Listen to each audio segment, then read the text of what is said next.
Paz do Senhor Jesus, eu me chamo Pastor Flávio Oliveira.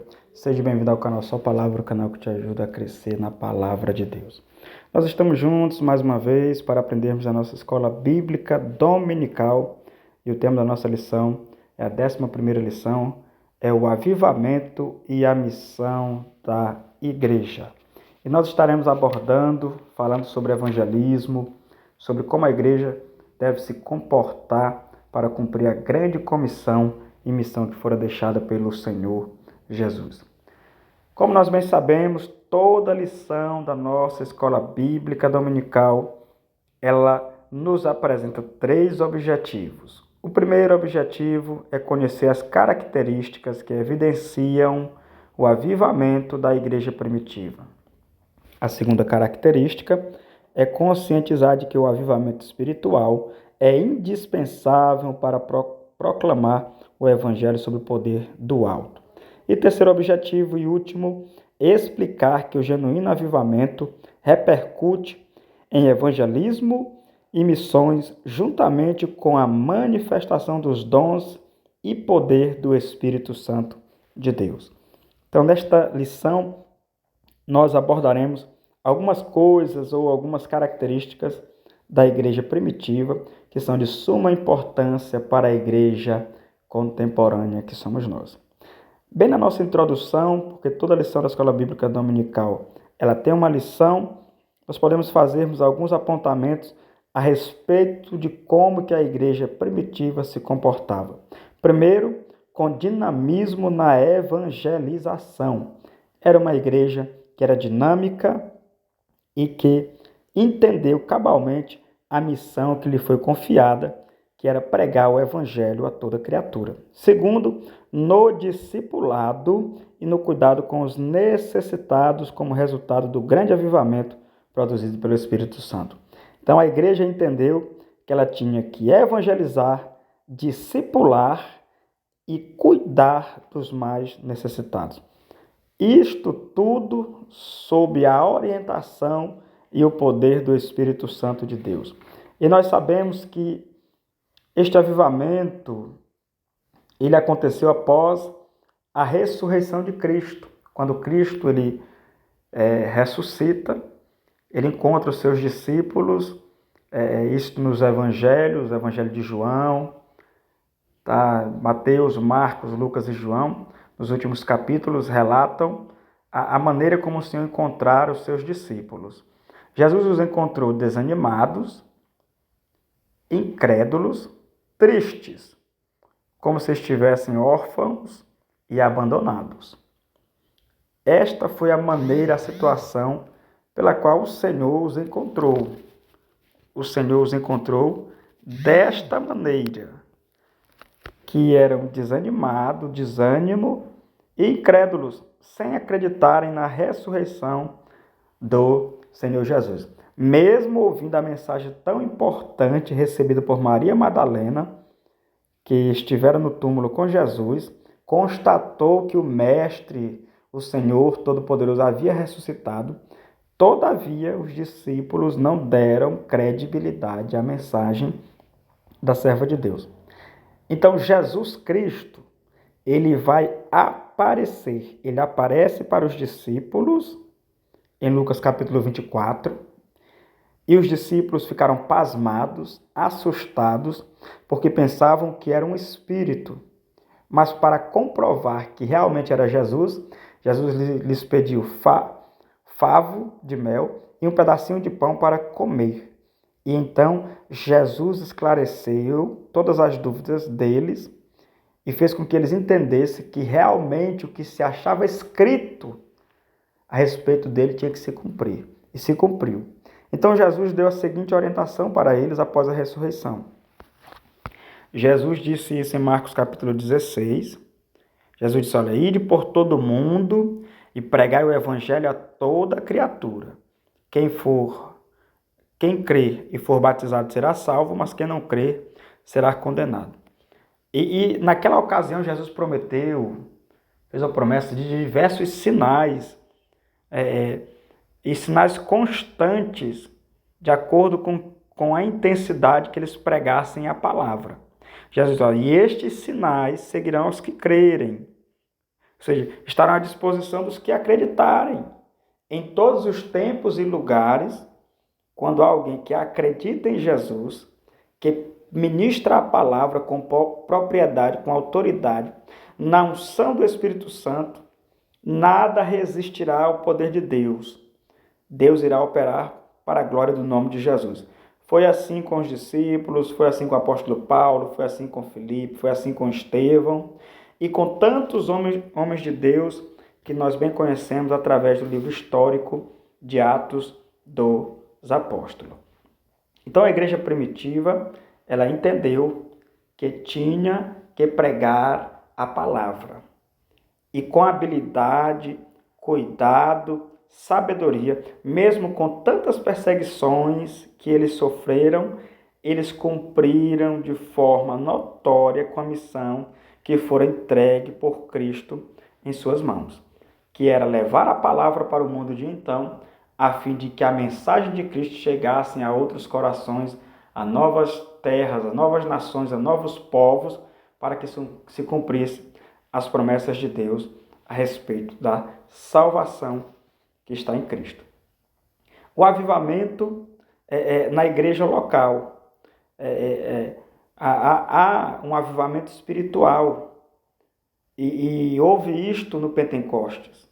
Quando os discípulos estavam todos reunidos, a Bíblia diz que veio, em Atos capítulo 2, veio um vento veemente, impetuoso, e encheu toda a casa. Um sinal do céu, né? Foram vistas por eles línguas como repartidas de fogo, e todos foram cheios do Espírito Santo. Foram cheios do Espírito Santo, do poder de Deus, para pregarem a palavra. Porque o Espírito Santo produziu no coração deles, dos seguidores de Cristo, dos discípulos, mesmo com tantas perseguições, o Espírito Santo colocou tanta ousadia que mesmo com perseguições, prisões, eles sendo mortos a fio da espada, presos, eles não abandonaram a mensagem cristocêntrica. E fica aqui um conselho para nós.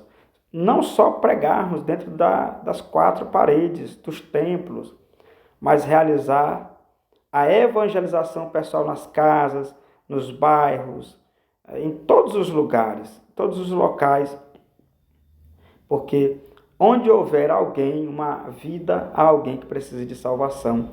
E isto demonstrará que a igreja está ativa, fazendo uma obra missionária na exposição, na pregação e no ensino da palavra de Deus, como está em Mateus, capítulo 28. Então, o avivamento nas missões locais começaram por Jerusalém, depois foram para Samaria, Judéia e até os confins da terra. Então é preciso pregar. Jerusalém foi impactada pelo poder de Deus. O Pentecostes aconteceu em Jerusalém, mas todavia a promessa, a palavra deixada por Cristo era que eles fossem para Judéia, Samaria e até os confins da terra. Porque depois de impactados pelo poder do alto, pelo poder do Espírito Santo, eles foram impelidos para pregar em outras localidades, em outros lugares, para que o nome de Jesus fosse conhecido e diversas pessoas recebessem a mensagem salvífica de Cristo Jesus. Então existem no nosso país diversas cidades, diversas regiões que precisam de homens e mulheres de Deus para pregarem o Evangelho de Cristo, pregar a mensagem com poder, com ousadia e com coragem, para que mais pessoas ouçam esta mensagem e se encontrem com Jesus.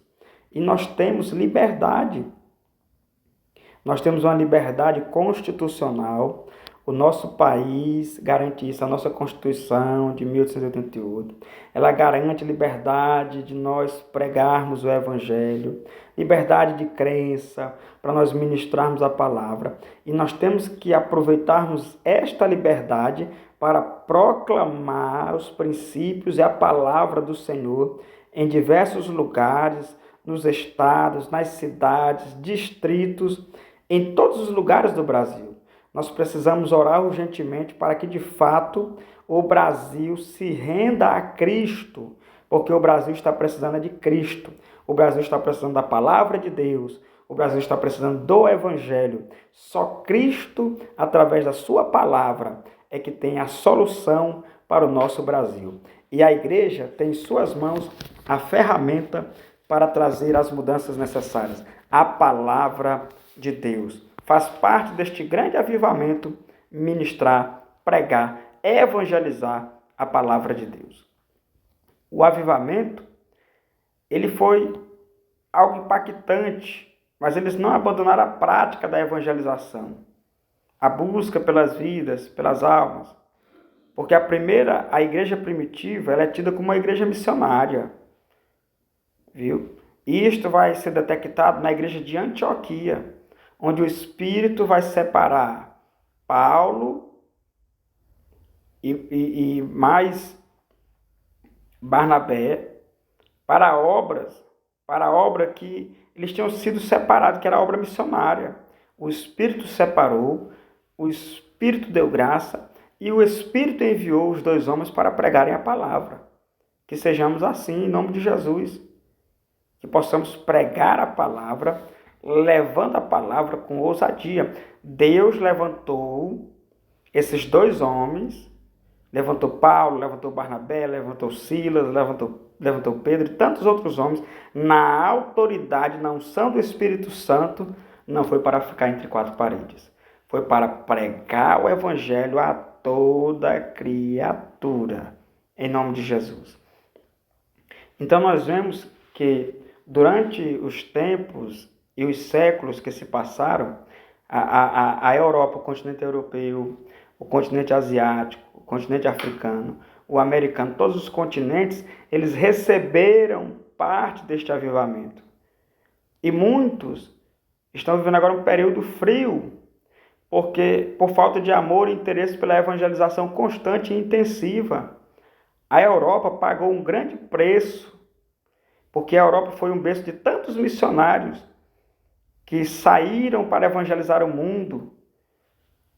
Mas depois que eles passaram, a igreja que ficou não dedicou-se, não aplicou seu coração na evangelização, em resgatar as almas, e automaticamente a igreja ela foi se esvaziando. Então nós precisamos voltar a evangelizar. Evangelismo tem que ser uma obra prioritária através da Igreja de Cristo. Então precisamos agora estabelecer para que volte um avivamento genuíno, para que homens e mulheres sejam despertados para fazer missões locais, regionais e até transculturais, que são de outras culturas e de outros países, porque Cristo quer alcançar todas as nações e reuni-las em um só corpo, que é a igreja. Então, esta é a mensagem que nós temos da nossa 11ª lição, que é sobre evangelismo. Para a igreja crescer, tem que ter evangelismo. É preciso evangelizar para que a igreja cresça em nome de Jesus. Eu quero aqui deixar para você 10 estratégias de evangelismo, tá? Que vem através da nossa convenção, do nosso secretário de evangelismo. Primeira estratégia, drive-thru de oração e evangelismo, que é uma tenda instalada em uma das ruas da comunidade para evangelizar todos que estiverem passando de carro, moto, bicicleta. Nós vamos evangelizar aquelas pessoas, elas pararão debaixo da tenda, receberão oração, folheto, serão abençoados. Segundo, evangelismo com trio elétrico, com carro, com moto ou bicicleta com som. Também é muito bom nós utilizarmos essa estratégia de evangelismo para alcançarmos outras pessoas através da palavra de Deus. Terceiro, EBL, Escola Bíblica no Lar. É uma maneira de se evangelizar as pessoas através de uma escola bíblica bem objetiva para alcançar os novos corações. Quarto, cultos evangelísticos nas feiras, praças, lojas, hospitais, escolas, presídios, semáforos, casas, bares e etc. Onde aceitarem evangelismo nessas localidades, nós devemos fazermos em nome de Jesus. Quinta estratégia, evangelismo com vocais, corais, bandas, coreografias, escotismo, comando, capelania, obreiros, jovens, crianças. Toda a igreja é evangelizando para ganhar almas para o Senhor Jesus, ganhar vidas, para que o evangelho transforme pessoas. Sexta, caminhada evangelística, onde a igreja estará caminhando e as pessoas perceberão que a igreja está ativa e através deste tipo de evangelismo serão alcançados em nome de Jesus. Temos a sétima estratégia, que é um projeto, o projeto 70 de 2 em 2, evangelismo pessoal, de 2 em 2, de lá em lá, de casa em casa, evangelizando para tentar ganhar almas para Cristo. Evangelismo com estratégia oitavo, que é a estratégia posso orar por você. Você vai orar, pedir para orar por alguém e automaticamente é uma estratégia. Então você ministrará uma palavra evangelística para que Cristo abençoe aquela pessoa com uma bênção maior que Ele deixou para a igreja e para nós e para o mundo, que é a salvação. Nono, evangelismo kids, que é evangelismo com crianças. Tem diversos meios de se fazer, com cartazes, com pinturas, algumas coisas. E décimo, impacto com cruzadas evangelísticas. Uma cruzada evangelística, onde você convida diversas pessoas, os amigos, os vizinhos, convida alguém para ministrar a palavra, o nome de Deus, usado por Deus. E lá nós iremos orar para que Jesus alcance as almas. Essas são as 10 estratégias evangelísticas. Espero que Deus te abençoe e te use, em nome de Jesus, mais e mais, para a glória de Deus.